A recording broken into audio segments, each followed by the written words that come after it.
J'ai reçu un appel inconnu. Je suis allée à l'autre bout de la ville et j'ai trouvé mon fils étendu par terre sous une pluie glaciale. Ma belle-fille l'avait enfermé dehors jusqu'à ce qu'il perde connaissance. Alors, je lui ai fait goûter le même rhume, en 10 fois pire. Mais, laissez-moi commencer par le début, car ce qui s'est passé cette nuit de décembre n'était que la pointe d'un iceberg qui avait été se formait depuis des mois. J'avais toujours été fière d'être une mère qui ne s'immisçait pas. À 62 ans, après 35 ans, en tant qu'enseignant d'anglais au lycée, je savais qu'en prendre du recul et laisser les gens faire leurs propres erreurs. Quand Michael s'est marié, Stéphanie il y a 3 ans, j'ai souri à leur mariage, je l'ai accueilli dans notre famille à bras ouverts et je me suis dit que n'importe quelle. Mes inquiétudes étaient tout simplement celles d'une belle-mère. Avec le recul, je me rends compte que ce n'étaient pas des inquiétudes. Avant de continuer, indiquez d'où vous regardez la chaîne et abonnez-vous. Nous aimerions voir la portée de nos articles. C'étaient des avertissements. Le premier signal d'alarme est apparu 6 mois après leur mariage. Michael avait toujours été ponctuel, presque. Il l'a hérité de son père, ainsi que de sa nature douce et de sa tendance à voir le meilleur. Mais soudain, Michael a commencé à arriver en retard à nos dîners mensuels. Pas seulement quelques minutes de retard, mais 45 minutes, 1 heure, parfois pas de présentation. Du tout. Stéphanie devient anxieuse quand je pars, expliquait-il d'une voix porteuse. Une tension que je n'avais jamais entendue auparavant. Elle s'inquiète que je conduise seule la nuit. J'ai trouvé ça étrange, car Michael avait été. J'ai conduit seule pendant plus de 20 ans, mais je me taisais. Stéphanie s'asseyait à côté de lui pendant ses explications, sa main posée possessivement sur son bras, son sourire ne l'atteignant jamais vraiment. Elle avait cette façon d'incliner la tête quand elle me regardait, comme si elle étudiait un sujet particulièrement intéressant. Insecte. Bridget comprend, pas toi?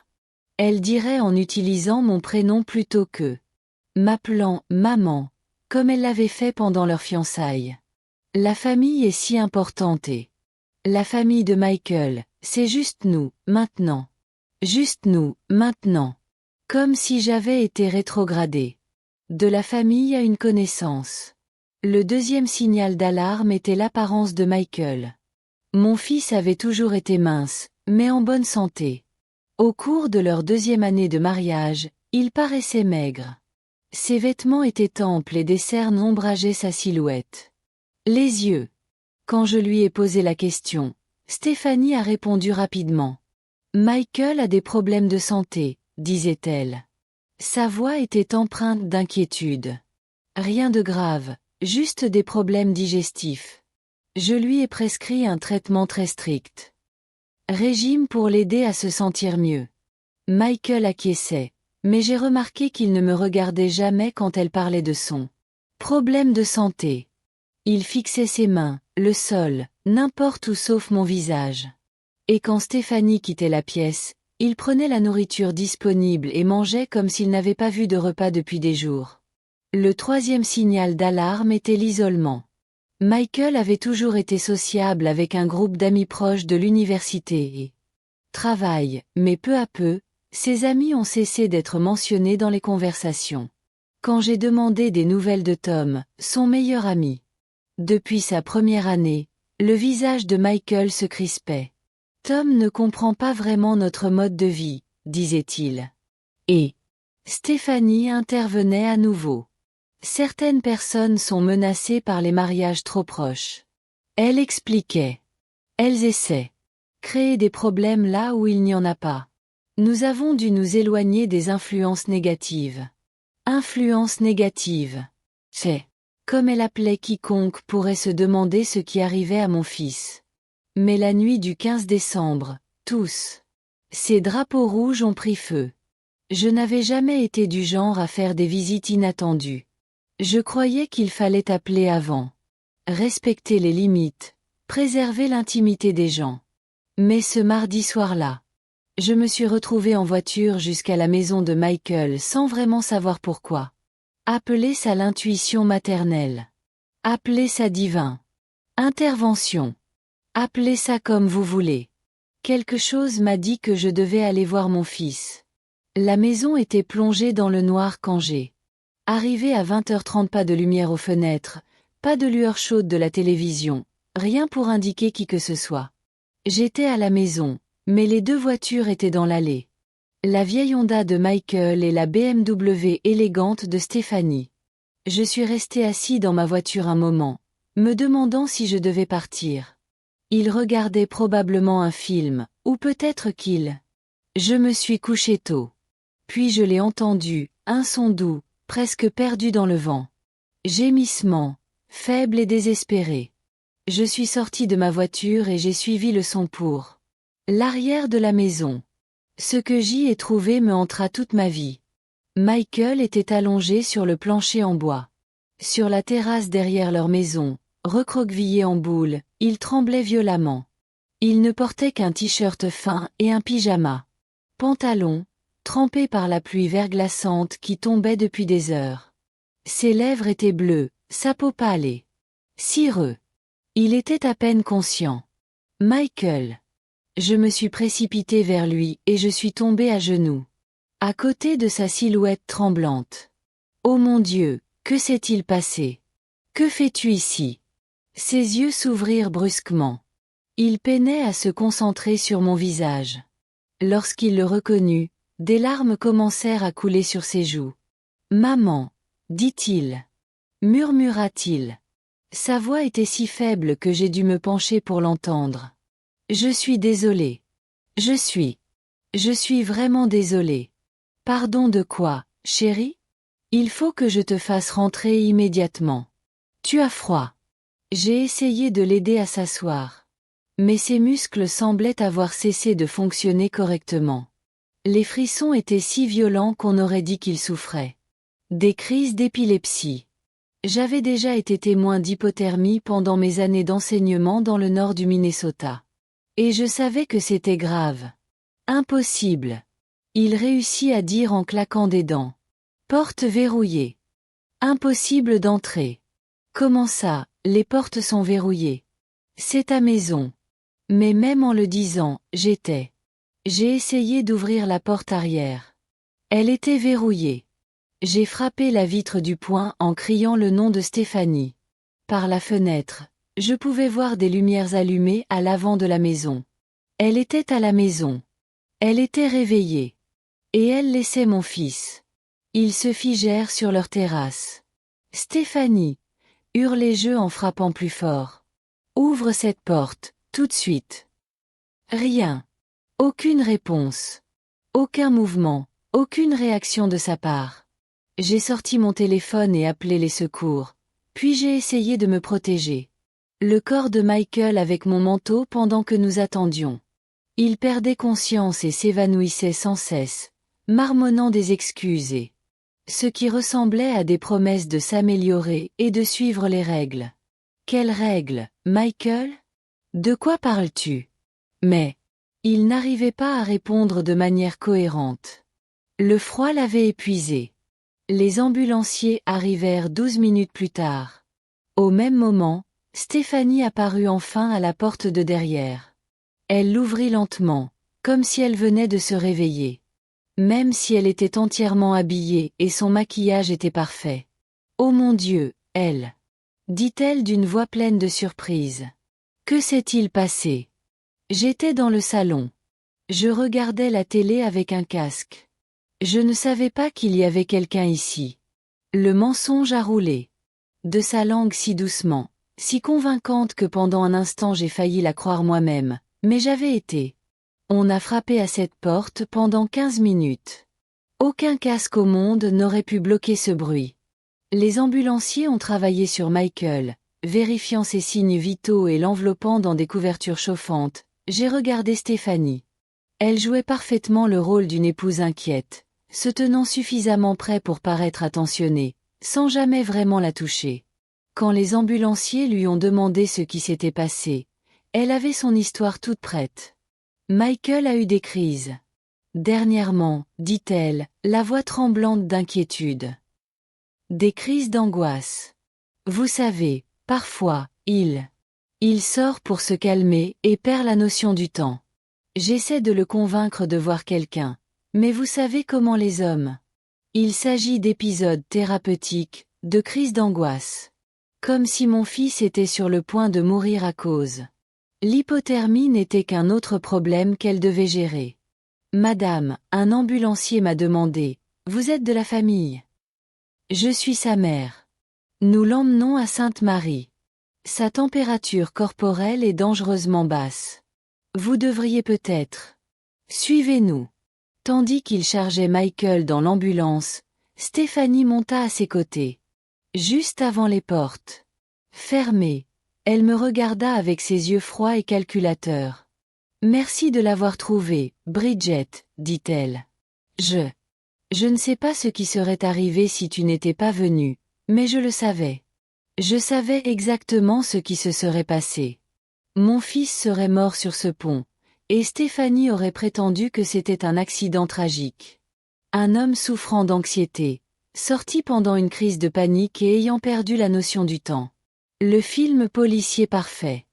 Dans le mensonge parfait proféré par le sociopathe parfait. Alors que je suivais l'ambulance jusqu'à là. L'hôpital sous la pluie glaciale, mes mains serrant le volant si fort que mes jointures étaient blanches, j'ai fait un. Je me suis promis, à moi et à mon fils.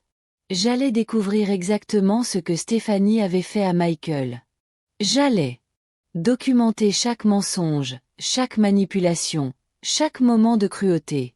Et ensuite, je m'assurais qu'elle. J'ai vécu le même isolement froid qu'elle avait infligé à mon fils. Mais je n'avais aucune idée de la profondeur de sa cruauté ou de la perfection avec laquelle elle avait conçu son réseau de contrôle. Ce que j'ai découvert au cours des mois suivants allait mettre à l'épreuve toutes les compétences que j'avais acquises en 35 ans de l'enseignement, toute la patience que j'avais développée et toute la force que je pensais posséder. Parce que Stéphanie, ce n'était pas seulement une mauvaise épouse. C'était une prédatrice. Et mon fils n'était que sa dernière victime. La première chose que j'ai remarquée quand Michael s'est réveillé à l'hôpital, c'est comme ça qu'il mangeait. J'étais assis à côté de son lit depuis 18 heures d'affilée, à regarder. Des moniteurs qui suivaient sa température corporelle qui augmentait lentement, écoutant le bip régulier des machines qui confirmaient. Il était encore en vie. Le médecin a dit qu'il était à environ 30 minutes d'une défaillance organique lorsque les ambulanciers l'ont trouvé. À 30 minutes de devenir une nouvelle statistique tragique. Lorsqu'il a finalement ouvert les yeux mercredi après-midi. La première chose qu'il fit fut de s'excuser. « Maman, je suis désolé que tu aies vu ça, » murmura-t-il, la voix étouffée par le souffle coupé. Tube qu'ils avaient retiré ce matin-là. Je ne voulais pas vous inquiéter. Avant que je puisse répondre, une infirmière est entrée avec un plateau repas.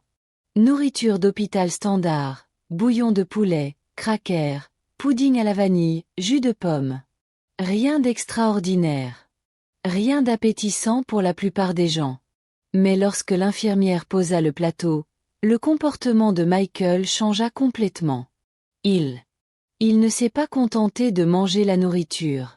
Il l'a dévoré comme quelqu'un qui n'avait pas mangé depuis des semaines. Il a bu le bouillon directement.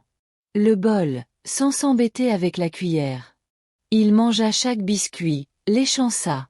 Il racla le pot de pudding si propre qu'on aurait dit qu'il avait été lavé. Ralentis, ma puce. J'ai dit doucement. La nourriture ne va nulle part.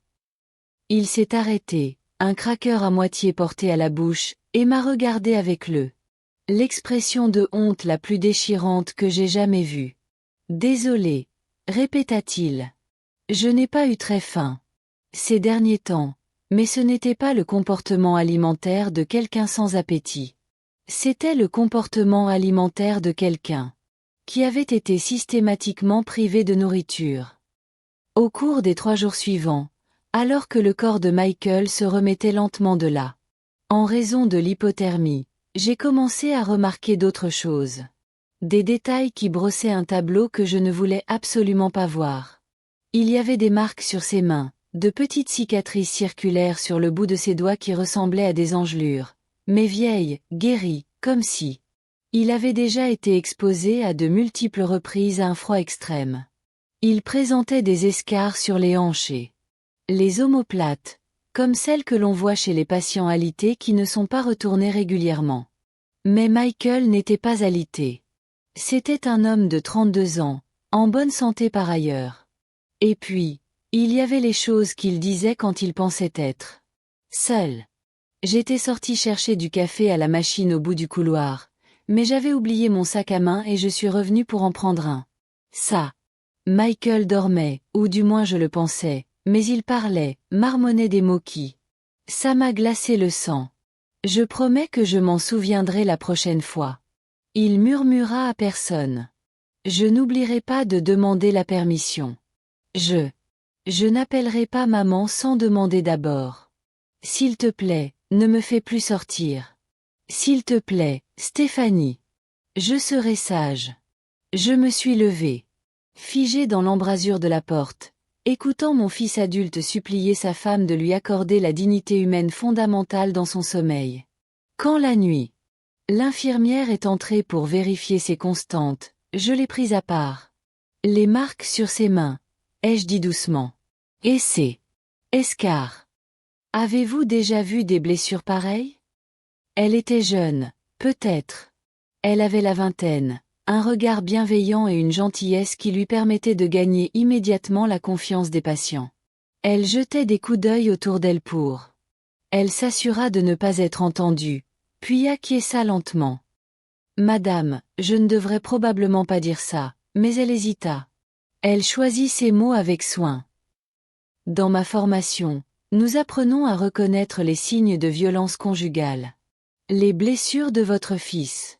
Combinées à ses comportements. C'est inquiétant. Quel genre de comportement? Il sursaute quand quelqu'un.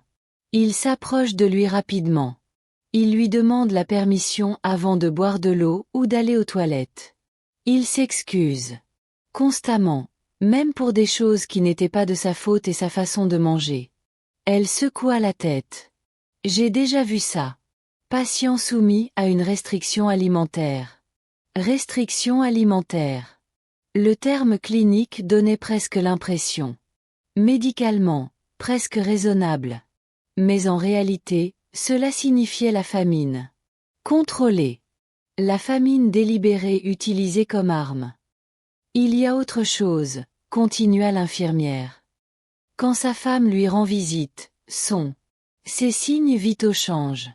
Son rythme cardiaque s'accélère. Sa tension artérielle monte en flèche. Les moniteurs indiquent des réactions de stress. Compatibles avec la peur. La peur. Mon fils avait peur de sa propre femme. Cette nuit-là, après que Stéphanie eut quitté son domicile. Lors de ma visite, j'ai fouillé les affaires de Michael. Ses vêtements avaient été découpés aux urgences, mais les effets personnels qu'il avait dans ses poches se trouvaient dans un sac en plastique sur la table de chevet. Ce que j'y ai trouvé a confirmé mon pire soupçon. Plié en un petit carré et glissé dans son portefeuille se trouvait un morceau de papier couvert de écriture manuscrite.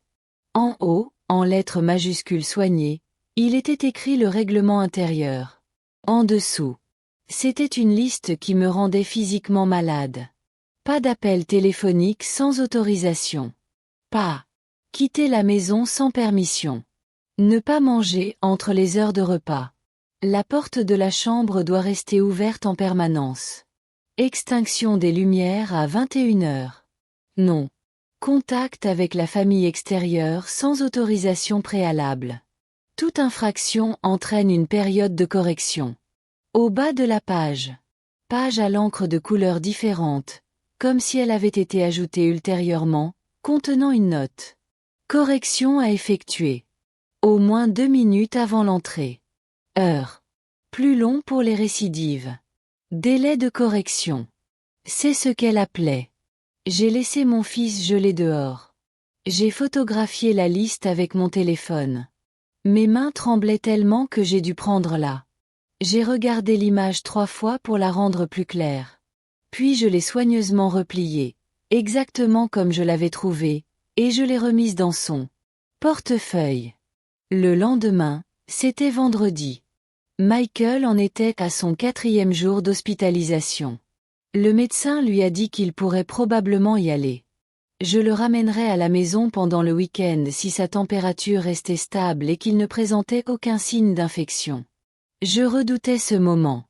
Sachant ce que la maison signifiait pour lui, Stéphanie arriva pour sa visite habituelle de l'après-midi. Portant un petit bouquet de fleurs et portant la même expression d'épouse inquiète qu'elle avait perfectionnée, elle embrassa le front de Michael. Je lui ai demandé doucement comment il allait et je me suis installée dans le fauteuil à côté de son lit avec un profond soupir. Je suis tellement inquiet pour toi, mon bébé, dit-elle en lui prenant la main. Ces épisodes empirent. Je pense que quand tu rentreras à la maison, on devrait établir de meilleures routines pour t'aider à rester calme. Des épisodes. Il y avait ça. Encore un mot. Sa façon de recadrer la maltraitance comme une maladie mentale. J'ai réfléchi, continua-t-elle. Peut-être qu'on devrait limiter tes activités pendant un moment. Pas de stress inutile. Pas de sorties imprévues. Je m'occupe de tout pour que tu puisses te concentrer sur ton rétablissement. J'observais le visage de Michael tandis qu'elle. Il a hoché la tête, acceptant sa propre détention prolongée, et j'ai pu. Je vois la peur dans ses yeux. Non pas la peur de son état, mais la peur d'être déçu. Elle. La peur de ce qui arriverait s'il refusait. Cela paraît raisonnable, dit-il. Doucement. Bien. Et Michael, elle se pencha plus près, baissant la voix. Je sais que tu. Maman est bien intentionnée, mais toutes ces visites risquent de te surcharger. On devrait peut-être lui demander de te laisser un peu d'espace pour. Mon cœur battait fort quand je réalisais qu'elle essayait de couper son dernier lien avec le monde extérieur, mais j'ai gardé une expression neutre. J'ai continué à faire semblant de lire mon magazine. Je ne veux pas être impoli avec maman, a dit Michael. Et j'ai entendu la façon prudente dont il l'a formulé. Non pas « je veux voir ma mère », mais « je veux voir ma mère ». Je ne voulais pas être impoli. Comme si entretenir une relation avec moi n'était qu'une obligation sociale. Il était à contre-cœur. Épanouissante. Bien sûr que non, ma chérie. On va juste t'expliquer que tu as besoin de calme pour guérir. Elle comprendra. Après. Stéphanie est partie. Je suis restée assise avec Michael en silence pendant un long moment. J'avais envie de le confronter à propos de la liste, à propos de des marques sur ses mains, à propos de ce qu'il disait dans son sommeil. Mais je voyais combien il était fragile, avec quelle prudence. Ses défenses psychologiques étaient devenues trop fortes. Poussées trop fort, trop vite, et il risquait de battre en retraite. Au lieu de cela, j'ai décidé de tester quelque chose. Michael, dis-je d'un ton détaché. Je pensais préparer ton dîner préféré ce dimanche. Les lasagnes aux épinards et à la ricotta que tu adorais. Veux-tu venir avec Stéphanie? Son visage s'est illuminé un instant. Une joie sincère au souvenir de ces lasagnes. Mais ensuite, la lumière s'est éteinte, remplacée par l'anxiété. Je dois voir avec Stéphanie, dit-il. Elle planifie nos repas avec beaucoup de soin ces derniers temps. Pour ma santé, bien sûr. Bien sûr. Dis-le-moi. Mais je savais déjà quelle serait la réponse. Stéphanie trouverait une raison pour laquelle il ne pourrait pas. Elle venait. Elle le faisait toujours. Ce soir-là, après les visites, je me suis assis Je suis allé au parking de l'hôpital et j'ai pris une décision. J'ai sorti un carnet, le même que celui que j'utilisais pour préparer mes cours. Pendant mes années d'enseignement, et j'ai commencé à écrire tout ce que j'avais observé. Les habitudes alimentaires, les cicatrices, les escarres, la liste des règles, les choses qu'il disait dans son sommeil, les tactiques de manipulation de Stéphanie, la peur dans son yeux. J'allais tout documenter, chaque schéma, chaque incohérence, chaque signe d'abus. Non. Parce que j'avais prévu d'affronter immédiatement Stéphanie. Je savais que cela ne ferait qu'empirer les choses pour Michael. Mais, parce que j'allais construire un dossier méthodiquement, soigneusement, De la manière dont j'avais appris à mes étudiants à faire des recherches et documenter leurs arguments, Stéphanie se croyait intelligente. Elle pensait avoir trompé tout le monde avec ses inquiétudes. Mais elle n'avait jamais eu affaire à un professeur d'anglais à la retraite qui avait passé 3 décennies à enseigner à ses élèves comment analyser, comment faire des recherches, comment découvrir la vérité cachée sous des mensonges soigneusement construits. J'allais apprendre tout ce qu'il y avait à savoir sur Stéphanie, ses habitudes, ses méthodes. J'allais comprendre comment elle avait piégé mon fils, et ensuite j'allais le libérer. Mais d'abord, il me fallait comprendre toute l'étendue de ce à quoi j'avais affaire. Car plus j'en apprenais sur les règles de la maison de Stéphanie, plus je réalisais que ce qui s'est passé sur ce pont n'était pas un incident isolé. C'était simplement la dernière escalade d'une campagne systématique de torture. Et si je n'agissais pas rapidement, la prochaine escalade risquait de le tuer. Michael est sorti de l'hôpital dimanche matin, et je savais que je le perdais. Le changement de comportement qu'il a observé dès que Stéphanie est entrée dans sa chambre d'hôpital était comme un spectacle. Quelqu'un a mis un masque. Les brefs aperçus de mon vrai fils, celui qui dévorait la nourriture de l'hôpital et marmonnait, s'excusant dans son sommeil, disparut complètement. À leur place se trouvait ceci. Une version creuse de Michael, soigneusement programmée pour dire et faire exactement ce qu'elle attendait. Êtes-vous prêt à venir? Tu es à la maison, ma puce? Demanda Stéphanie, la voix mielleuse, faussement inquiète. Elle était portant un petit sac de voyage, et j'ai remarqué qu'elle lui avait apporté des vêtements qui étaient au moins 2 tailles trop grands, des vêtements. Cela cacherait combien de poids il avait perdu. Oui, répondit Michael. Mais je ne l'ai pas regardé quand il a dit ça. Je suis prête. Je l'ai aidé à rassembler ses affaires. J'avançais lentement, car je savais que c'était peut-être ma dernière chance d'être seule avec lui pendant un moment. Quand Stéphanie sortit pour faire venir la voiture, je lui ai pris la main. Michael, si tu as besoin de quoi que ce soit, appelle-moi. Jour ou nuit, tu comprends? Il m'a serré la main brièvement, et l'espace d'un instant, j'ai aperçu une lueur de mon vrai fils. Dans ses yeux. Je sais, maman, mais je vais bien. Vraiment? Stéphanie prend bien soin de moi. Les mots semblaient répétés, comme s'il avait. Je les ai pratiqués. Mais la façon dont il a dit mon nom, maman, au lieu de mère, comme Stéphanie a toujours insisté. Elle m'a dit qu'il était toujours là quelque part, enfoui sous des couches de conditionnement et de peur. 2 semaines se sont écoulées sans qu'aucun d'eux ne donne de nouvelles. J'ai appelé 2 fois, mais le téléphone de Michael est tombé directement sur la messagerie à chaque fois. Je suis passé devant chez eux une fois, mais les rideaux étaient tirés. Et il n'y avait aucun signe de vie. C'était comme s'ils avaient complètement disparu. Puis, un jeudi soir, mon téléphone a sonné. Le nom de Michael est apparu à l'écran et j'ai répondu si vite que j'ai failli m'effondrer. Le téléphone. Maman. Sa voix était à peine plus forte qu'un murmure. Michael. Chérie, comment vas-tu? Et toi? J'étais tellement inquiète. Je vais bien. Écoute, je ne peux pas parler longtemps. Stéphanie est à son club de lecture, mais elle reviendra bientôt. Le fait qu'il ait dû appeler sa propre mère en cachette. Il m'a tout dit sur la situation à la maison. Michael, il faut qu'on parle. Vraiment. Peux-tu? Tu veux me retrouver quelque part? Je ne peux pas. Je ne suis pas censé le faire. Il s'arrêta, mais l'implication était claire. Il n'était pas censé quitter la maison sans permission. Alors je viendrai vous voir. Non. La panique dans sa voix fut immédiate et aiguë. Tu ne peux pas venir ici. Si Stéphanie apprend que je t'ai appelé, elle. Je crois que je suis en pleine crise. Encore une crise. Même Michael utilisait son langage. Chérie, qu'est-ce qui s'est passé? Pour toi, sur ce pont, ce n'était pas un épisode. Tu étais enfermé dehors. Tu as failli mourir.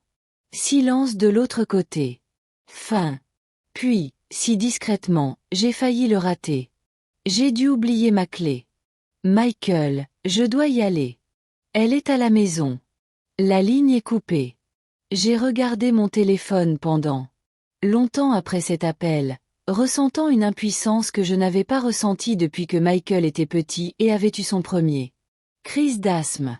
À l'époque, je pouvais l'emmener d'urgence à l'hôpital, lui tenir la main pendant que les médecins l'aidaient à respirer.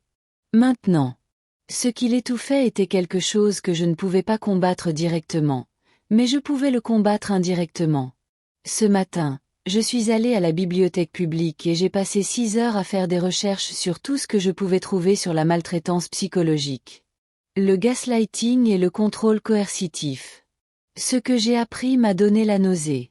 Mais cela m'a aussi donné de l'espoir, car je comprenais désormais exactement ce que Stéphanie faisait à Michael. Et surtout, j'ai compris qu'il y avait un nom, un modèle, un processus documenté auquel d'autres personnes avaient survécu. L'isolement est venu. Premièrement, couper la victime de son réseau de soutien. La rendre dépendante de l'agresseur pour tout contact social. C'est vrai. Stéphanie avait systématiquement éliminé les amis de Michael et s'efforçait de m'éliminer de sa vie. Puis vint le contrôle des besoins fondamentaux. Nourriture, abri, vêtements, mouvement. Vérifier. Le règlement intérieur que j'avais trouvé prouvait qu'elle contrôlait chaque aspect de son existence quotidienne. Ensuite, la création de règles et de sanctions arbitraires destinées à maintenir la victime constamment anxieuse et déséquilibrée. Le temps de la correction sur le porche arrière.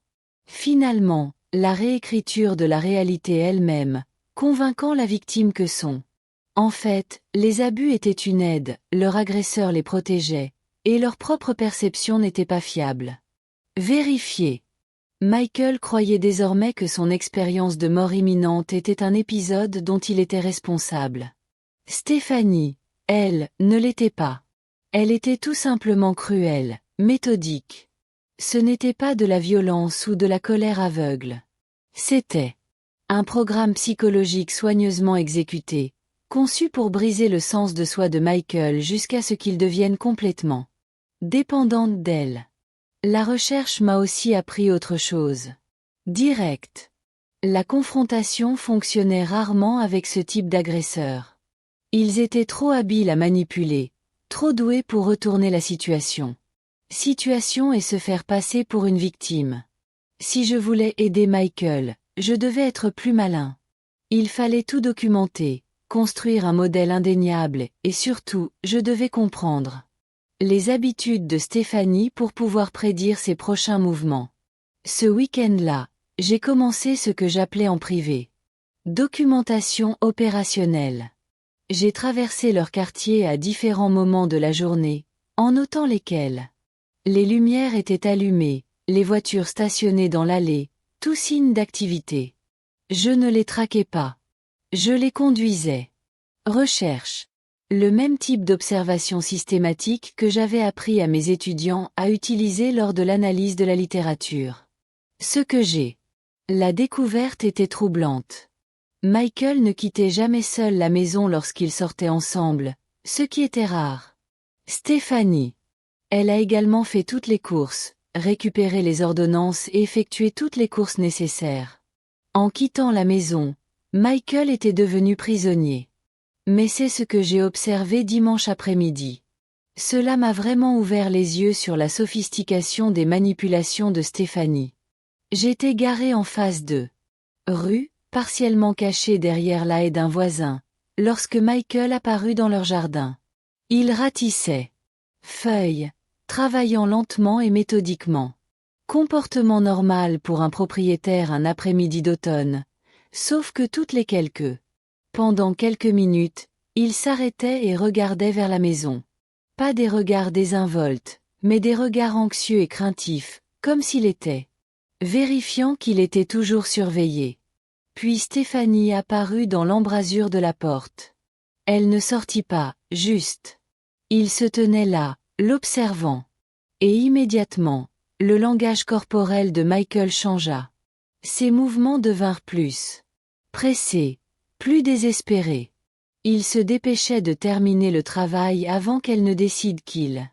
Cela prenait trop de temps. Une fois terminé, il rangea soigneusement le râteau dans le garage, puis s'approcha de la maison. Mais, au lieu de simplement entrer, il resta sur le porche et attendit. Tel un chien attendant la permission d'entrer. Après ce qui lui parut comme une éternité, Stéphanie ouvrit la porte et le laissa entrer. C'est là que je compris le véritable génie de son système de contrôle. Elle n'avait plus besoin de le verrouiller. Elle l'avait entraîné à s'enfermer lui-même, à attendre permission, de remettre en question son droit d'entrer chez lui. Ce soir-là, j'ai appelé ma sœur Janet, qui habitait de l'autre côté de la rue. Du pays. Nous avions toujours été proches et elle avait rencontré Michael à plusieurs reprises au fil des ans. Plus important encore, elle était une assistante sociale spécialisée dans les cas de violence conjugale. Janet, je dois te parler de quelque chose, ai-je dit après notre. J'ai pris des nouvelles de ma famille. Hypothétiquement, si quelqu'un que vous connaissez était dans une relation abusive, mais si je ne reconnaissais pas cela comme un abus, quelle serait la meilleure façon de les aider? Hypothétiquement, la voix de Janet portait une ton entendu. Bridget, est-ce à propos de Michael? Je lui ai tout raconté. La visite à l'hôpital, le règlement intérieur, l'isolement, les comportements que j'avais observés. Quand j'ai eu fini, il y a eu un long silence à l'autre bout du fil. Oh! Bridget, dit-elle finalement. Je suis vraiment désolée. Ce que tu décris est un contrôle coercitif classique. C'est l'un des les formes de maltraitance les plus difficiles à traiter, car la victime ne les reconnaît souvent pas. Alors, que faire? Je ne peux pas le laisser là. Tu documentes tout, ce que tu sembles déjà faire. Tu maintiens tous les contacts possibles, même minimes, et vous attendez une opportunité. Quel genre d'opportunité? Les agresseurs comme celui-ci s'enveniment. Ils repoussent les limites jusqu'à ce que quelque chose cède. Dans ce cas, il faut être prêt. Avec des preuves et des ressources. Mais Bridget, dit-elle, devint sérieuse. Il faut aussi se préparer à la. Il est possible que Michael la choisisse plutôt que toi. Le conditionnement psychologique peut être incroyablement fort. Après avoir accroché, je me suis assis dans mon salon et j'ai regardé le carnet que j'avais rempli d'observations. Date, heure, comportement, schéma. Cela ressemblait au plan de cours que j'utilisais. Créé, sauf qu'au lieu d'enseigner la littérature aux élèves, j'essayais de décoder l'histoire de mon fils. L'emprisonnement. Le lendemain matin, j'ai pris une décision qui allait à l'encontre de tout instinct maternel. J'ai arrêté. J'ai arrêté de passer devant chez eux. J'ai arrêté de forcer le contact. J'ai attendu, car Janet était. C'est vrai. Stéphanie s'envenimait. Les agresseurs le faisaient toujours. Et quand elle a fait sa prochaine bouger, je serai prêt à le documenter, à prouver ce qu'elle faisait, à sauver mon fils. Mais d'abord, j'avais besoin d'en apprendre davantage sur Stéphanie elle-même. Parce que, plus je comprenais qui elle était vraiment, mieux je serais équipé pour anticiper son prochain mouvement. Cet après-midi-là, je me suis rendu au café où Stéphanie prétendait participer au club de lecture tous les jeudis soirs. Si j'étais pour comprendre mon ennemi, j'avais besoin de la voir en action, alors qu'elle pensait être invisible. Ce que j'ai découvert, ça changerait tout. Il n'y avait pas de club de lecture. J'étais assis dans ma voiture, dehors. Le café Brewster pendant 3 jeudis soirs d'affilée, en regardant les petits groupes qui se rassemblaient autour des tables. Avec des romans de poche et des tasses fumantes. Stéphanie n'était pas parmi eux. Elle n'avait jamais été parmi eux, ce qui signifiait que chaque jeudi soir, quand elle disait à Michael qu'elle allait au club de lecture, elle mentait. Et si elle mentait sur quelque chose d'aussi simple, sur quoi d'autre mentait-elle?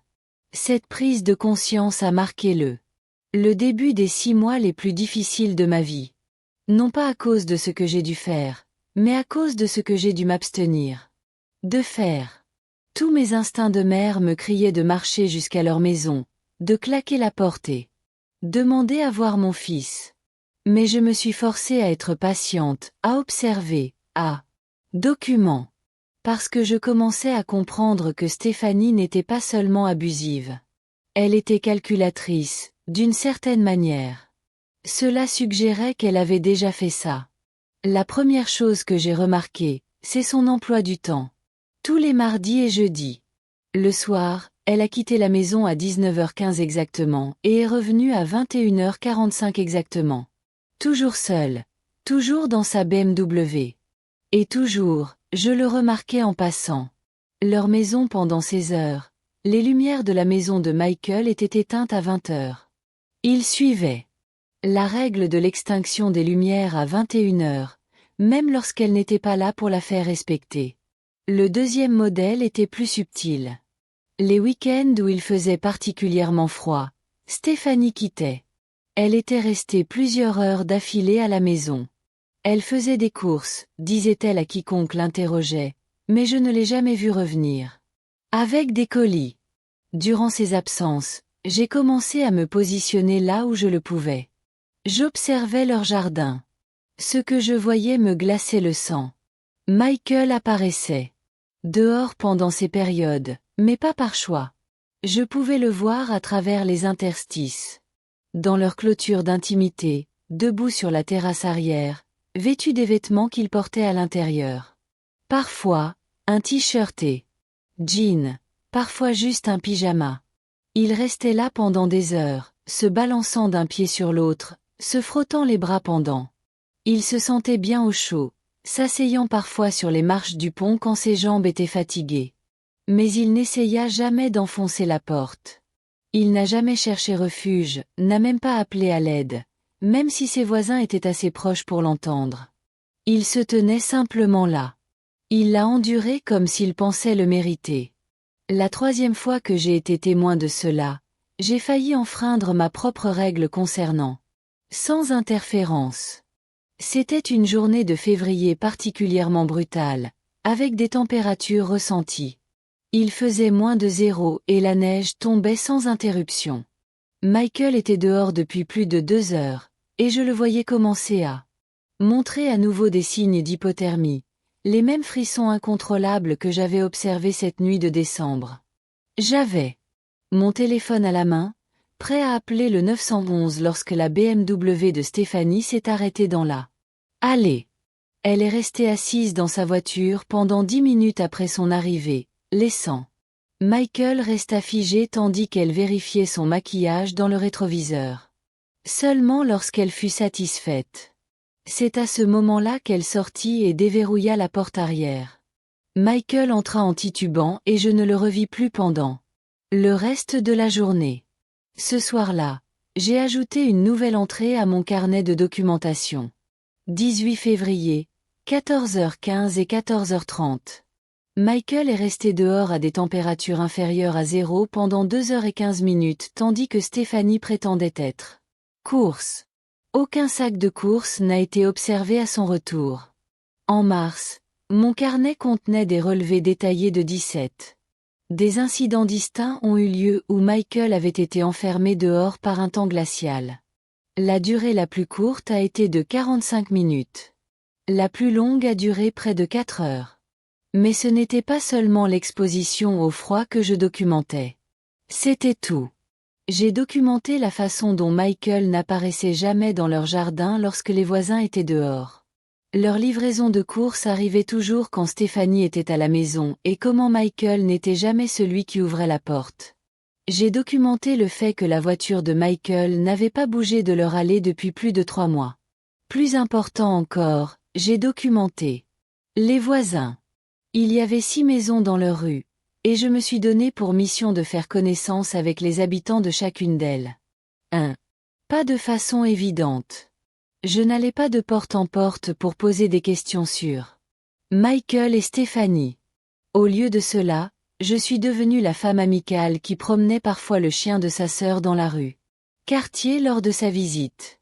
Madame Chen, qui habitait juste à côté. était une veuve de 73 ans qui passait la majeure partie de ses journées assise à la fenêtre de sa cuisine. Elle avait remarqué des choses. Cela. Pauvre jeune homme d'accent grave côté, m'a-t-elle dit lors d'une de nos conversations par-dessus la clôture. Il y a quelque chose qui cloche. Je le vois dehors à toute heure, debout dans le froid. Sa femme passe parfois en voiture quand il est dehors, mais elle ne s'arrête pas pour le laisser entrer. Cela semble étrange, ai-je accepté, en faisant attention à ne pas révéler mon lien avec Michael. Leur en as-tu déjà parlé? J'ai essayé une fois. J'ai demandé à ma femme si tout allait bien. Elle m'a répondu qu'il souffrait d'un trouble mental qui lui faisait oublier ses clés. Madame Chen secoua la tête. Mais je suis mariée depuis 50 ans, et je connais la différence entre l'oubli et la peur. Ce garçon a peur. Monsieur Rodriguez, qui vivait de l'autre côté de là. Dans la rue, j'avais aussi remarqué ce schéma. Mon mari me faisait signe quand je travaillais dans mon jardin, m'a-t-il dit. Amicalement. Ce type avait toujours le sourire, mais je ne l'ai pas vu sourire depuis des mois. Maintenant, quand il sort, il garde la tête baissée. Je n'établis pas de contact visuel. Quand sort-il? Demandai-je. Seulement quand. Sa femme n'est pas à la maison, et même là, il agit comme s'il s'attendait à des ennuis. Ces conversations ont confirmé ce que j'avais documenté. L'isolement de Michael n'était pas seulement psychologique, il était aussi physique que social. Stéphanie l'avait transformé en fantôme. Son propre quartier. Mais la conversation la plus révélatrice est venue de Jenny Morrison, une trentenaire mère de 2 enfants qui j'habitais au bout de la rue. Je travaillais avec Stéphanie, m'a dit Jenny. Avant son mariage. Nous avons tous les deux travaillé chez Davison Marketing pendant environ 1 an. Mon pouce accéléra. C'était la première personne que je rencontrais qui connaissait Stéphanie avant sa relation avec Michael. Comment était-elle comme collègue? Demandai-je, essayant d'avoir l'air nonchalamment intéressé. Jenny jeta un coup d'œil autour d'elle, comme si, pour s'assurer qu'on ne nous entende pas. Franchement, elle était intense. Vraiment. Elle se concentrait sur son avancement, vous savez. Mais il y avait autre chose. Elle sortait avec un type de la comptabilité, Brad, quelque chose. Un type vraiment adorable. Un peu timide. Que lui est-il arrivé? C'est ça qui est bizarre. Après 6 ans ensemble, peut-être. Au fil des mois, il a changé. Il a arrêté de venir aux fêtes de bureau, de déjeuner avec nous. Il a vraiment maigri. Il avait l'air épuisé tout le temps. Certains pensaient qu'il était sous l'emprise de drogue. Mon cœur battait fort. Et puis il a arrêté. Soudain. Sans prévenir, sans explication. Il a simplement vidé son bureau un vendredi et n'est jamais revenu. Quand on lui a demandé, Stéphanie a dit qu'il avait fait une dépression nerveuse et qu'il était retourné vivre chez ses parents. Une dépression nerveuse. Même explication. Stéphanie se préparait à la disparition éventuelle de Michael. Quelqu'un est-il resté à l'intérieur? Le contacter? Quelques personnes ont essayé, mais il a débranché son téléphone et supprimé ses comptes de réseaux sociaux. C'était comme s'il venait de disparu. Jenny marqua une pause. Tu sais ce qui était vraiment étrange? Environ 1 mois après le départ de Brad, Stéphanie commença. Je fréquentais quelqu'un d'autre. Un autre homme timide et réservé, d'un autre service. Et quelques mois plus tard, la même chose. Il lui est arrivé la même chose. Perte de poids, isolement, épuisement. Qu'est-il arrivé au deuxième? Même chose. Il a démissionné sans prévenir, a complètement disparu. Stéphanie a dit qu'il avait décidé se retrouver et déménager dans un autre état.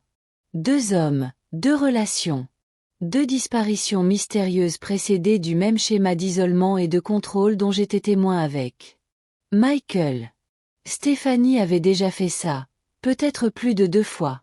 Cette nuit-là, j'étais assis à ma table de cuisine avec mon carnet ouvert, reliant les points entre l'histoire de Jenny et la mienne. Observation. Le schéma était clair. Stéphanie détruisait systématiquement les hommes.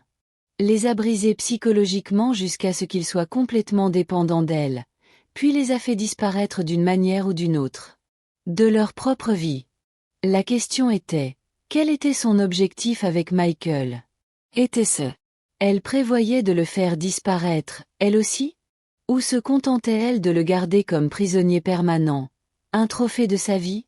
J'avais la capacité de briser un autre être humain. Il fallait que je découvre ce qui était arrivé à Brad et à l'autre homme de la maison de Stéphanie. Passé. Parce que si je pouvais prouver qu'elle avait un comportement récurrent, si je pouvais trouver des preuves de ce qu'elle avait fait auparavant, je pourrais peut-être constituer un dossier suffisamment solide pour libérer Michael. Mais plus encore. De toute urgence, j'avais besoin de comprendre ce que Stéphanie faisait réellement pendant ses absences du mardi et du jeudi soir. Parce que quoi que ce soit, ce n'était pas un club de lecture. Et je soupçonnais de plus en plus que ça avait quelque chose à voir avec elle. Projet à long terme pour mon fils. Le mardi soir suivant, au lieu de passer devant chez eux, j'ai suivi la BMW de Stéphanie. Quand elle est partie à 7h15, ce que j'ai découvert allait tout expliquer et me donner l'arme dont j'avais besoin pour enfin riposter. Stéphanie cherchait sa prochaine victime. J'ai suivi sa BMW dans les rues sinueuses du centre-ville, en restant à distance. Elle était suffisamment en retrait pour éviter d'être repérée, mais suffisamment proche pour voir où elle allait.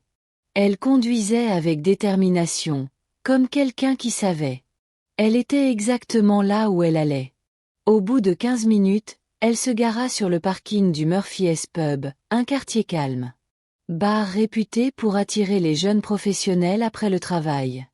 Je me suis garé de l'autre côté de la rue et j'ai regardé à travers les grandes fenêtres de devant tandis que Stéphanie prenait place au bar. Elle avait changé de vêtements depuis son départ. Disparu. Le pull décontracté et le jean qu'elle portait à la maison ont été remplacés par une robe noire moulante et des talons. Ses cheveux étaient parfaitement coiffés, son maquillage impeccable. Elle ressemblait à une femme en quête de beauté, et c'était le cas. Au cours des 2 heures qui ont suivi, elle observait Stéphanie travailler dans la salle avec une efficacité remarquable. Elle s'approchait d'hommes assis seuls, d'hommes qui semblaient seuls ou vulnérables. Elle engageait la conversation, riait à leurs blagues, touchait leurs bras d'une manière qui suggérait une intimité, mais ce n'était pas aléatoire. Elle était les évaluer, les tester, rechercher des qualités spécifiques. Timidité. L'isolement, le genre de nature douce qui pouvait être exploité. Vers 9h30, elle s'installa. Sa cible du soir, un homme mince et studieux d'une trentaine d'années qui buvait la même bière depuis plus d'1 heure. Il portait des lunettes et une chemise légèrement froissée. Et quand Stéphanie s'approcha de lui, son visage s'illumina. J'étais surpris et reconnaissant qu'une personne aussi belle lui prête attention. Je la regardais opérer sa magie. Sourire pratiqué, les rires soigneusement chronométrés, la façon dont elle se penchait vers lui quand il parlait comme si tout ce qu'il disait était fascinant. J'avais déjà vu ce spectacle. C'était exactement comme ça qu'elle s'était comportée. Autour de Michael au début de leur relation. Elle recrutait sa prochaine victime. Je suis rentrée chez moi ce soir-là avec les mains tremblantes, comprenant enfin toute l'ampleur de ce à quoi j'avais affaire. Stéphanie n'était pas seulement une épouse violente. C'était une prédatrice qui traquait systématiquement les hommes vulnérables et les brisait. Psychologiquement, puis passait à la cible suivante lorsqu'elle s'ennuyait ou lorsqu'ils étaient trop endommagés pour fournir. Quelle satisfaction elle tirait de leur souffrance. Mais Michael était différent. Elle était avec lui depuis 3 ans.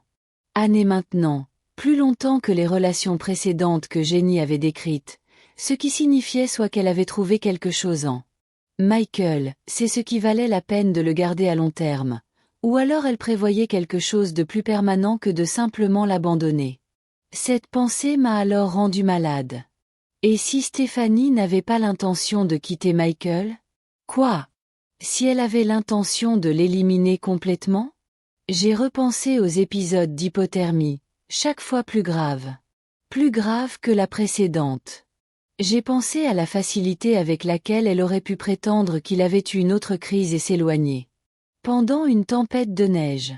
Comment elle a pu jouer la veuve en deuil, dévastée par la maladie mentale tragique de son mari. Un crime parfait, commis au vu et au su de tous, avec une explication toute faite que tout le monde accepterait. J'avais hâte. Plus longtemps. Le lendemain matin, j'ai appelé le docteur Sarah Martinez, une psychiatre qui. J'ai été consultée sur des cas de violence conjugale sur lesquels ma sœur Janet avait travaillé. J'ai expliqué la situation avec soin. Je lui ai fourni la documentation que j'avais rassemblée au cours des 6 derniers mois. Ce que vous décrivez ressemble à une contrainte sévère. Le docteur Martinez a confirmé après avoir examiné mes notes. Mais le problème est que les victimes ne le reconnaissent souvent pas comme tel. Les abus, surtout lorsqu'ils sont aussi systématiques. La confrontation directe est rare. Ça marche. En général, ça ne fait que les enfoncer encore plus dans le déni. Alors, que faire? Il faut créer une situation où la victime se sent suffisamment en sécurité pour reconnaître ce qui lui arrive. Souvent. Signifie les retirer temporairement de l'environnement contrôlé. Comment? L'intervention médicale est l'une des méthodes les plus efficaces. Si vous pouvez l'emmener dans un hôpital ou un centre de soins où elle ne peut pas manipuler le récit, où il est entouré de professionnels formés qui peuvent reconnaître les signes d'abus, cette conversation. J'ai planté la graine de mon plan. J'ai commencé à surveiller les bulletins météo de manière obsessionnelle. En attendant le moment idéal. Une véritable tempête. Il me fallait des conditions suffisamment extrêmes pour garantir l'hypothermie. Si Michael était laissé dehors. Mais je devais aussi être prêt à intervenir avant que la situation ne devienne fatale. L'opportunité. La neige est tombée fin mars lors d'un blizzard de fin de saison que les météorologues qualifiaient de pire tempête depuis des décennies. On prévoyait une baisse de température de 3 degrés par heure, avec un refroidissement éolien descendant jusqu'à moins 30 degrés. Je savais que Stéphanie utiliserait cette tempête. Le rythme s'était intensifié et de telles conditions étaient trop parfaites pour qu'elle puisse y résister. J'ai passé la journée, je faisais des préparatifs. J'ai contacté le docteur Martinez et lui ai expliqué mon plan. J'ai appelé Janet et lui ai demandé de se tenir prête. Plus important encore, j'ai contacté l'inspecteur Ray Morrison du Unité de lutte contre les violences conjugales, que Janet m'avait recommandé. Je ne peux pas procéder à une arrestation sur la seule base de vos soupçons. L'inspecteur Morrison m'a expliqué quand je l'ai appelé. Mais si on la prend sur le fait, si on peut documenter les abus. En temps réel, c'est différent. Êtes-vous sûr de vouloir prendre ce risque? J'en suis sûr. Alors voici ce que. On le fera. À 18 heures, j'étais dans ma voiture à 3 pâtés de maison de Michael et la maison de Stéphanie avec le détective Morrison garé une rue plus loin. Docteur Martinez attendait aux urgences de l'hôpital, informé de la situation et prêt à intervenir. Évaluation immédiate. À 19h15. Pile à l'heure, la BMW de Stéphanie. Je suis sortie de leur allée. J'ai attendu exactement 30 minutes, puis je suis allée chez eux. Le quartier était désert. Tous les gens censés étaient à l'intérieur, à l'abri de la tempête qui déversait maintenant de la neige à une vitesse alarmante. Je me suis garée là où j'avais. J'ai vu leur jardin et j'ai appelé l'inspecteur Morrison. Elle est partie. Je suis en position. N'oubliez pas, il faut l'attraper. Il revient alors qu'il est encore dehors. La chronologie est cruciale pour prouver l'intention. Assis dans ma voiture, j'observais leur jardin. À travers les trous de la clôture, mon cœur battait la chamade à mesure que les minutes s'écoulaient. La neige tombait si abondamment que la visibilité était réduite à quelques mètres seulement. Le vent hurlait, créant des congères qui atteignaient déjà plusieurs mètres de haut. 20h45, j'ai vu du mouvement dans leur jardin. Michael est apparu sur la terrasse. Il ne portait qu'un jean et un pull fin. Même de loin, je pouvais le voir frissonner violemment quelques minutes plus tard. Il sortit. Il essaya la poignée de la porte, verrouillée comme je le savais. Puis je me suis assis sur les marches du pont, les épaules voûtées pour résister au vent. J'ai lancé un minuteur sur mon téléphone et j'ai commencé. Documentant tout. L'heure, les conditions météorologiques, les vêtements de Michael. Son comportement, chaque détail qui serait nécessaire pour le dossier juridique que nous étions en train de constituer. 21h15 Michael avait été. Il était dehors depuis 30 minutes. Il était maintenant allongé sur le pont, recroquevillé en boule, bougeant à peine. 21h30, 45 minutes. Je ne pouvais plus. Je ne vois plus Michael bouger du tout. 21h35 la BMW de Stéphanie s'est tournée vers l'heure. Rue. J'ai immédiatement appelé l'inspecteur Morrison. Elle revient. Il est dehors depuis 50 minutes, sous le blizzard. Conditions. Nous déménageons. Stéphanie s'est garée dans son allée et est restée assise dans sa voiture pendant plusieurs minutes, juste au moment où elle l'a toujours fait. Mais cette fois, l'inspecteur Morrison et moi l'observions de chaque côté de la rue. Elle a vérifié son maquillage pendant que mon fils gisait inconscient dans la neige derrière sa maison. Lorsqu'elle est enfin sortie de sa voiture, l'inspecteur Morrison était là. Madame, je suis l'inspecteur Morrison avec la bureau du shérif du comté. Nous avons reçu un signalement concernant une personne en détresse à cette adresse. Stéphanie est très attentive. Mon expression calme vacilla un instant. Je suis désolé. Je ne comprends pas. Il n'y a personne en détresse ici. Nous aimerions prendre des nouvelles de votre mari, s'il vous plaît. Mon mari dort à l'intérieur. Il a été. Je ne me sentais pas bien. L'inspecteur Morrison fit un geste vers l'arrière-cour. Madame, nous. On peut le voir d'ici. L'expression que Stéphanie a traversée lorsqu'elle a réalisé qu'on pouvait voir Michael était différente. Tout ce dont j'avais été témoin. De la rage pure, vite masquée par son inquiétude. Oh mon Dieu, dit-elle, la voix tremblante d'une fausse émotion. Il doit. J'ai eu un autre épisode. Il est désorienté et sort parfois. Je ne savais pas qu'il était dehors, mais... L'inspecteur Morrison se dirigeait déjà vers l'arrière-cour, et j'étais juste derrière lui. Nous avons trouvé Michael inconscient. Dans la neige, sa température corporelle était dangereusement basse, sa respiration était superficielle et irrégulière. Tandis que les ambulanciers travaillaient. Pour le stabiliser, l'inspecteur Morrison se tourna vers Stéphanie. Madame, vous me dites que vous ne connaissiez pas votre mari. J'étais dehors pendant cette tempête. J'étais dehors, dit-elle, s'en tenant à son histoire. Je suis rentrée. Il a dû sortir après mon départ. Votre voisin a appelé il y a plus d'une heure. L'inspecteur Morrison a menti. En douceur. Elle l'a vu sortir à 8h45. Où étiez-vous entre 7h15 et 9h35 ? Pour la première fois depuis que je la connaissais, Stéphanie était sans voix. J'ai chargé Michael dans l'ambulance, et je me suis installée à ses côtés. Cette fois, Stéphanie n'était pas invitée. Il y aurait des professionnels formés pour évaluer l'état de Michael, documenter ses blessures, demander à. Bonne question. Cette fois, j'avais des témoins, des preuves et un détective qui. Nous comprenions parfaitement à quoi nous avions affaire. Mais surtout, cette fois, Michael serait dans une situation contrôlée. Environnement où Stéphanie ne pourrait pas manipuler le récit, où il pourrait enfin se sentir suffisamment en sécurité pour raconter la vérité sur ce qu'elle lui avait fait subir. La guerre n'était pas encore terminée, mais pour la première fois en 6 mois, j'avais l'impression. Nous étions en train de gagner. Michael s'est réveillé jeudi après-midi, 3 jours après que nous l'ayons trouvé inconscient dans la neige.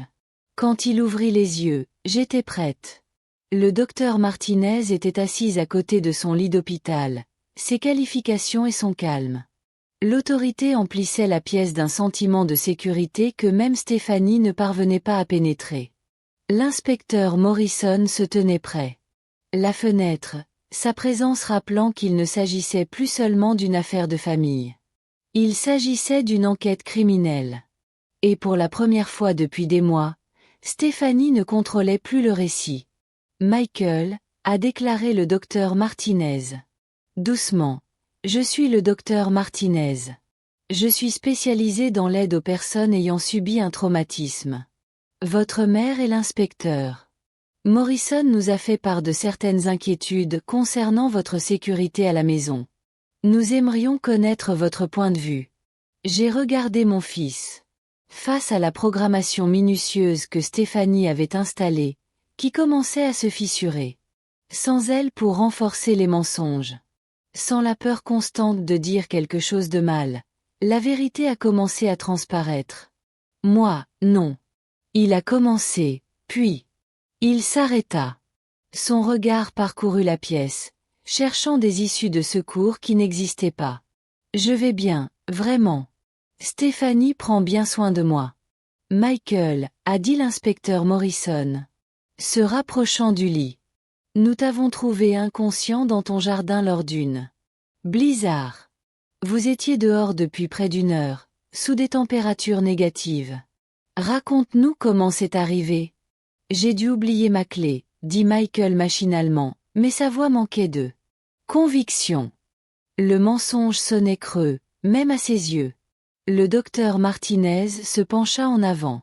Michael, sache que rien de ce que tu diras ici ne te causera d'ennui.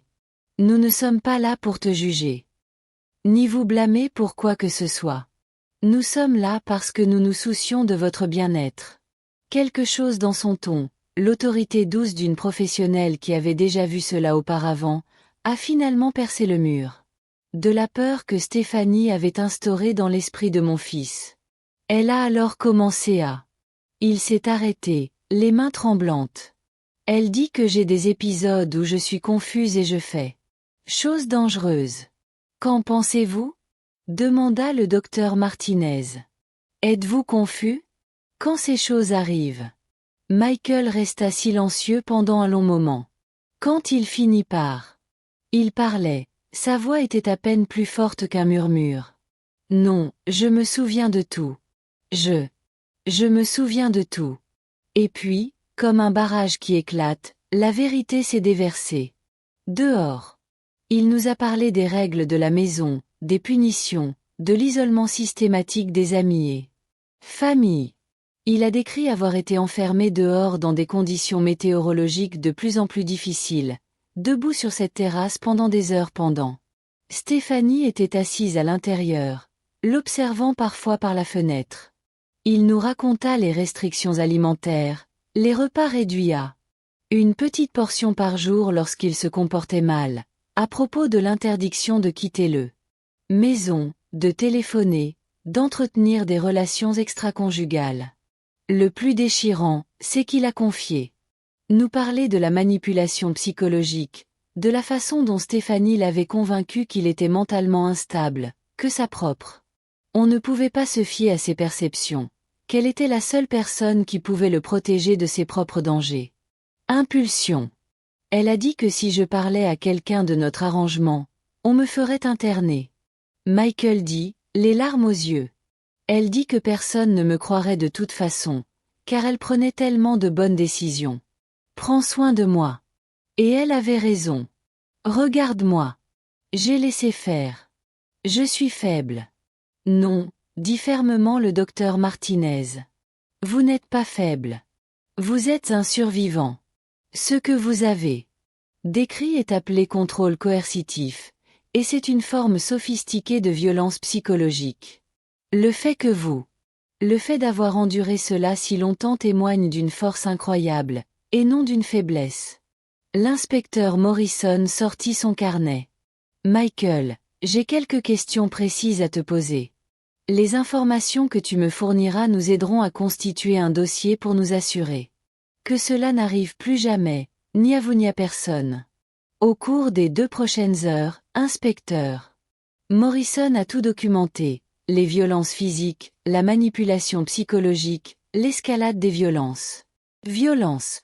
Michael a décrit des incidents dont j'ignorais l'existence. Des fois où Stéphanie l'avait enfermé au sous-sol. Du jour au lendemain. Des fois où elle jetait ses médicaments et lui disait qu'il ne les méritait pas. Mais c'était quand l'inspecteur Morrison a montré à Michael les photos que j'avais prises, des photos de lui debout à l'extérieur lors des tempêtes précédentes, que mon fils a finalement compris l'ampleur de ce qui lui avait été fait. Tu regardais? M'a-t-il demandé d'une voix. Je documentais. Je corrigeais doucement. Je construisais des preuves pour prouver ce qu'elle te faisait. Parce que je savais que, quand viendrait le moment de riposter, il nous faudrait plus que notre parole. Contre les siennes. L'inspecteur Morrison hocha la tête. C'est grâce au papier de votre mère que cette affaire est possible. Sans elle, nous n'aurions jamais pu prouver le schéma des abus. Ce soir-là, Michael dormait sous surveillance médicale. Le détective Morrison et moi étions assis à la cafétéria de l'hôpital pour discuter de la suite. Étape. Nous avons suffisamment de preuves pour l'accuser de violence conjugale, de mise en danger imprudente et de torture psychologique. Il a dit. Mais il y a autre chose. J'ai fait quelques recherches sur son passé. Suite aux informations que vous m'avez fournies sur ses relations précédentes, mon pouls s'est accéléré. Tu as trouvé? Brad Matthews, le comptable de sa première relation documentée, n'a pas simplement disparu. Il vit dans un établissement psychiatrique de l'Oregon. Il souffre d'un syndrome de stress post-traumatique sévère et est incapable de fonctionner indépendamment. Le personnel dit qu'il est terrifié par les femmes et qu'il a des crises de panique si quelqu'un essaie de le toucher. Il y a aussi le deuxième homme, David Park. Il est vivant, mais il vit à peine chez ses parents. Il n'a pas quitté leur domicile depuis 2 ans. Quand je l'ai contacté au sujet de Stéphanie, il avait une panne totale. J'ai commencé à crier à propos des règles et du temps de correction. Cette prise de conscience m'a frappé comme un coup physique. Elle n'avait pas l'intention de tuer Michael. Elle avait l'intention de le briser complètement, de détruire son esprit si complètement qu'il ne pourrait jamais fonctionner sans elle. C'est également mon avis. Et d'après la tendance croissante que nous avons constatée, elle était sur le point de réussir. Le matin, une confrontation que je préparais depuis des mois a eu lieu. Stéphanie est arrivée à l'hôpital avec des fleurs et son masque habituel de dévotion inquiète, mais cette fois, elle trouva le détective Morrison et le docteur Martinez qui l'attendaient. Avec Michael et moi. Madame Henderson, dit l'inspectrice Morrison sous son nom légal. Vous êtes en état d'arrestation pour violence conjugale. Maltraitance, mise en danger imprudente et torture psychologique. La transformation fut instantanée et terrifiant. Le masque de douceur tomba complètement, remplacé par quelque chose. Froid et prédateur, je ne l'avais qu'entrevu auparavant. Tu n'as aucune idée de ce que tu fais, m'a-t-elle lancé. Michael a besoin de moi. Sans moi, il s'effondrera complètement. Tu es en train de le détruire. Non, dit Michael. Sa voix était plus forte que je ne l'avais entendue depuis des années. Tu m'as détruit, mais je vais me reconstruire. Tandis qu'ils emmenaient Stéphanie menottée. Elle se retourna une dernière fois. Ce n'est pas fini, cria-t-elle. Je te retrouverai, Michael. Je te retrouverai et je t'amènerai. Tu es chez toi là où tu appartiens. Mais c'était fini parce que cet après-midi-là, nous avions appris que l'inspecteur Morrison avait découvert autre chose au cours de son enquête. Des preuves que Stéphanie avait documenté ses méthodes d'abus. Elle tenait des notes détaillées sur les techniques de manipulation psychologique qu'elle prévoyait d'utiliser sur de futures victimes. L'homme que je l'avais vu cibler au pub Murphy S a été contacté et averti. Son employeur a été informé de son arrestation. Sa façade soigneusement construite de respectabilité s'est complètement effondrée, la laissant exposée comme la prédatrice qu'elle avait toujours été. 6 mois plus tard, je me tenais dans la cuisine de ma maison et regardais Michael essayer de faire des crêpes pour la première fois depuis 3 ans. Il vivait temporairement avec moi pendant qu'il suivait une thérapie et qu'il reconstruisait sa confiance en lui. Mais chaque jour, il grandissait. Un peu plus fort, un peu plus comme le fils dont je me souvenais. Maman, dit-il en se retournant. Une crêpe avec la concentration de quelqu'un qui réapprend les bases de la vie. Je dois m'excuser pour quelque chose. Tu n'as pas besoin de t'excuser, chérie. Et je l'ai choisi. Sur toi. Je l'ai laissé me convaincre que tu étais le problème. Que tu essayais d'interférer dans mon bonheur. J'ai abandonné ma propre mère parce qu'un sociopathe me l'a dit. J'ai posé ma tasse de café et j'ai regardé mon fils. Vraiment. Il le regarda. Sa silhouette décharnée se remplissait à nouveau. Les cernes sous ses yeux s'estompaient. Et pour la première fois depuis des années, il établissait un contact visuel en parlant. Michael, ce que Stéphanie t'a fait s'appelle lavage de cerveau. Il s'agit d'un phénomène psychologique avéré qui altère la capacité d'une personne à penser clairement. Ou faire confiance à leur propre jugement. Tu ne l'as pas choisi plutôt que moi. Tu as survécu de la seule façon possible. Il est resté silencieux pendant un moment. En déposant délicatement la crêpe terminée sur une assiette. Le thérapeute dit qu'il faudra peut-être des années pour se rétablir complètement. De ce qu'elle m'a fait. Ensuite, il nous faudra des années, aussi longtemps qu'il le faudra. Et Stéphanie? J'ai souri en pensant à. L'inspecteur Morrison m'avait fait part des nouvelles la veille. Stéphanie a été condamnée à 8 ans de prison. Elle. Être également tenue de s'inscrire comme délinquant psychologique, ce qui signifie que tout futur partenaire romantique sera averti.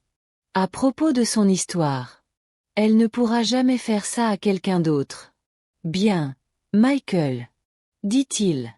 Et pour la première fois depuis le début de ce cauchemar, j'ai entendu une véritable satisfaction dans sa voix. Elle mérite d'être aussi isolée qu'elle me le faisait ressentir. Cet après-midi-là, nous avons reçu une lettre de David Park, la deuxième victime de le passé de Stéphanie. Stéphanie étant emprisonnée en toute sécurité et incapable de riposter, il a trouvé le courage de tendre la main. Merci de l'avoir arrêté, disait-il dans sa lettre. Je suis en thérapie depuis son arrestation.